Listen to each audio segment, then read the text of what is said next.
দর্শক আপনাদেরকে দেখানোর চেষ্টা করছি একপাশে পুলিশের শক্ত অবস্থান এবং অপর পাশে রেল ক্রসিং এ তিতুমির কলেজের শিক্ষার্থীদের অবস্থান এবং আপনাদের যদি দেখায় এখন পর্যন্ত শান্তিপূর্ণ পরিবেশ রয়েছে এখানটায় এবং একপাশে কিন্তু যান চলাচল স্বাভাবিক রয়েছে এবং আপনাদেরকে সেটি দেখানোর চেষ্টা করছি। এখানে তিতুমির কলেজের যে অ্যাম্বুলেন্স রয়েছে গাড়ি অর্থাৎ সেই গাড়িটিও রয়েছে প্রস্তুত। এখানে একজন শিক্ষার্থী অসুস্থ হয়ে পড়েছেন, তাকে কোনোভাবে আসলে মানানো যাচ্ছে না, তাকে সে হসপিটালে যাবে না, সে বলছে যা হবে এই রাজপথেই হবে, সেই কথার ভিত্তিতেই কিন্তু সে রয়ে গেছেন এবং এখন পর্যন্ত তার সহপাঠী যারা রয়েছেন তাকে বাতাস করছেন এবং তার শরীরে বিভিন্ন জায়গায় তারা হচ্ছে ম্যাসাজ করে দিচ্ছেন যাতে করে তার নিঃশ্বাস নিতে একটু সুবিধা হয়। তার সাথে একটু আগে যখন তার এক সহপাঠীর সাথে কথা বললাম সে জানাচ্ছিল যে যমুনা ইলেকট্রনিক্সের সুপার এক্সচেঞ্জ অফারে একের ভিতর 3 পুরনো বদলে নতুন নিন যমুনা ইলেকট্রনিক্স। তার নিঃশ্বাস নিতে কষ্ট হচ্ছে এবং সেই শিক্ষার্থী কিন্তু এখানটায় এবং আপনাদেরকে সেটি দেখানোর চেষ্টা করছি। এই শিক্ষার্থী অসুস্থ হয়ে যায়, তাকে কিন্তু এখন পর্যন্ত তার সহপাঠীরা বোঝাতে সক্ষম হয়নি। সে কিন্তু এখন পর্যন্ত বলছে যে যা হবে রাজপথেই হবে, সে কোনো প্রকার চিকিৎসা নিতে আগ্রহ প্রকাশ করছেন না এবং সে এই পাশটায় রয়েছে এবং এক পাশে তিতুমিরের যে শিক্ষার্থীরা তারাও রয়েছেন এবং এখানে আমরা আপনাদেরকে যদি দেখাই যে পুলিশের একপাশে শক্ত অবস্থান, মাঝে হচ্ছে তিতুমির কলেজের শিক্ষার্থীরা এবং আরেক পাশে হচ্ছে বিজিবির কর্মকর্তারা এখানে রয়েছেন এবং আপনাদেরকে সেটি দেখানোর চেষ্টা করছি আসলে কি কথা বলছেন শিক্ষার্থীরা বিজিবির কর্মকর্তাদের সাথে। আমরা রাস্তায় নামতে চাই, আমরা কিন্তু আমাদের জন্য কাজ করছিলাম, আমরা কিন্তু আপনাদের জন্যই কাজ করছি। ঢাকা উত্তর সিটিতে কিন্তু কোনো পাবলিক ইউনিভার্সিটি নেই। এখানে শিক্ষার্থীদের সাথে কথা বলছেন বিজিবির যে সকল কর্মকর্তা রয়েছেন, যারা তারা কথা বলছেন শিক্ষার্থীদের সাথে।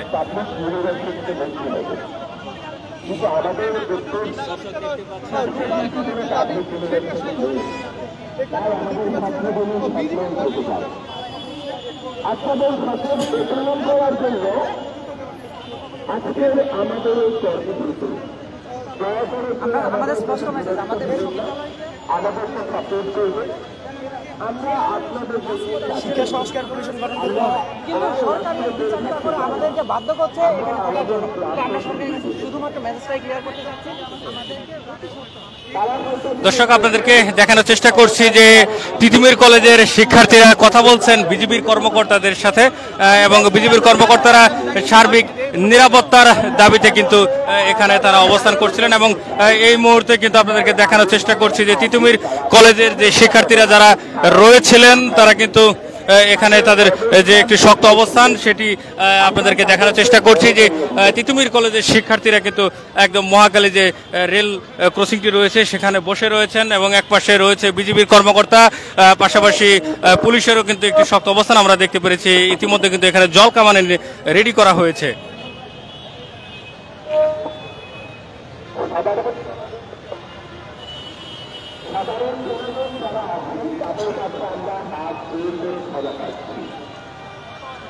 আমাদের দাবি কিন্তু টাকা করে কোনো দাবি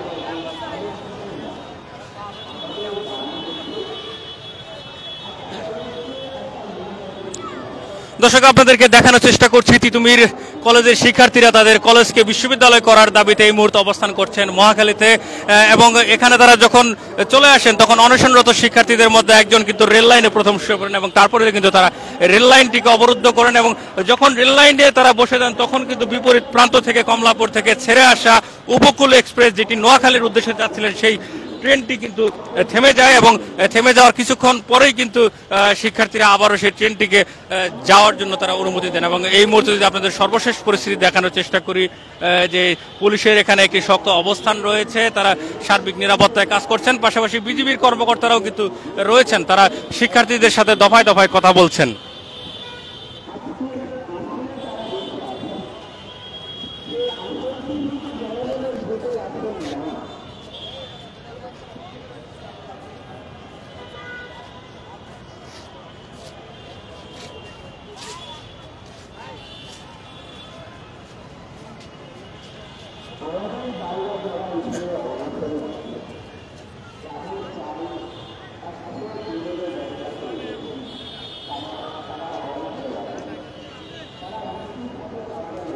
দর্শক, আপনাদেরকে দেখানোর চেষ্টা করছি পুলিশের এখানে শক্ত অবস্থান রয়েছে, পাশাপাশি এখানে শিক্ষার্থীরা অবস্থান করছেন এবং শিক্ষার্থীদের সাথে কিন্তু এই মুহূর্তে কথা বলছেন বিজিবির কর্মকর্তারা। তিতুমির কলেজকে তিতুমির বিশ্ববিদ্যালয় করার দাবিতে তারা গত 6 দিন ধরেই কিন্তু এখানে আন্দোলন চলমান রেখেছেন এবং অনশনে বসেছেন 10 জনের মতো শিক্ষার্থী, আমরা যেটি জানতে পেরেছি। তার মধ্যে বেশ কয়েকজন শিক্ষার্থী কিন্তু ইতিমধ্যে অসুস্থ হয়ে হসপিটালে রয়েছেন। আজকে আমরা দেখতে পেরেছি যে মিছিলের শুরুতে কিন্তু 3 জন শিক্ষার্থী অনশনরত যারা রয়েছিলেন তাদেরকে হুইল চেয়ারে করে নিয়ে আসা হয়েছে এই মহাখালী যে রেলগেট রয়েছে সেই রেলগেটের এই জায়গায়।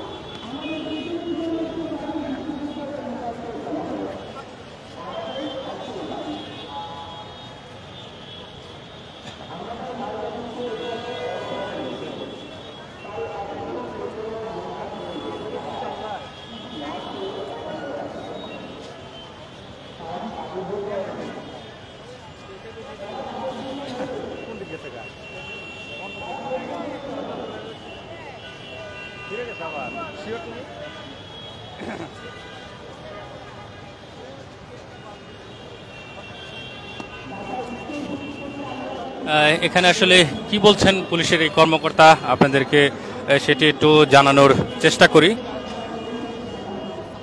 আমরা আশা করি যে তারা রেলপথ অবরোধের মতো একদম কর্মসূচি এটা দীর্ঘমেয়াদী করবে না, আর যদি সেটা করে যায় আমরা আমাদের ঊর্ধ্বতন কর্তৃপক্ষ আমাদেরকে যেভাবে নির্দেশনা দিবে আমরা সেভাবেই যাব।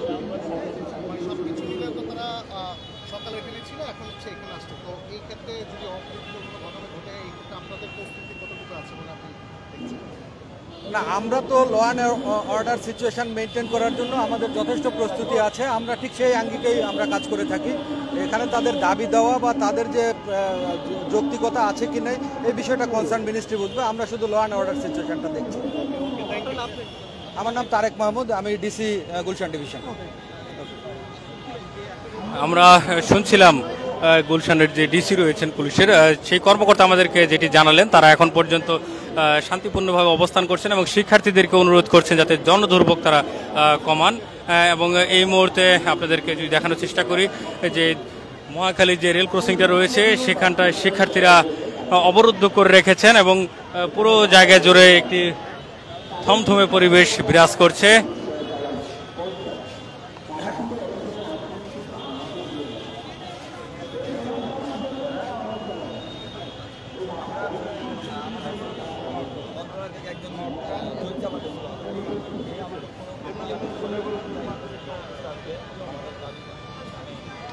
একজন শিক্ষার্থীর সাথে কথা বলছেন পুলিশের একজন কর্মকর্তা এবং আপনাদেরকে দেখানোর চেষ্টা করছি। আমরা অনশনে বসছি, নিজের জীবন জনদুর্ভোগ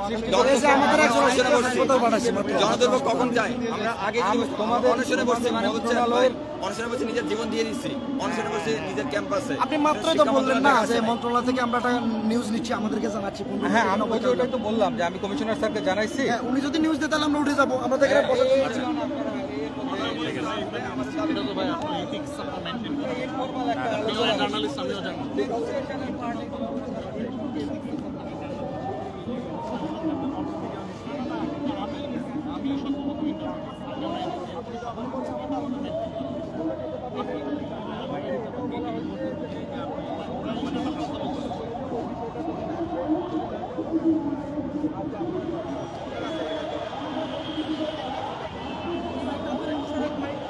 দর্শক, আপনাদেরকে দেখানোর চেষ্টা করছি যে এখানে পুলিশের একটি শক্ত অবস্থান রয়েছে, পাশাপাশি তিতুমির কলেজের যে শিক্ষার্থীরা রয়েছেন তারা কিন্তু অবস্থান করছেন মহাখালী যে ক্রসিং রয়েছে সেই ক্রসিংয়ে। পাশাপাশি এখানে শিক্ষার্থীদের সাথে কথা বলার চেষ্টা করছেন পুলিশের যে কর্মকর্তা রয়েছেন তারা বলছেন যে জনদুর্ভোগ কমাতে আসলে যা করা লাগে তারা সেই পদক্ষেপ গ্রহণ করতে বাধ্য হবেন, যাতে শিক্ষার্থীরা রাস্তা ছেড়ে দেয় এবং জনদুর্ভোগ কমানোর জন্য সহযোগিতা করে। সেই জন্য কিন্তু তারা কথা বলে যাচ্ছেন শিক্ষার্থীদের সাথে।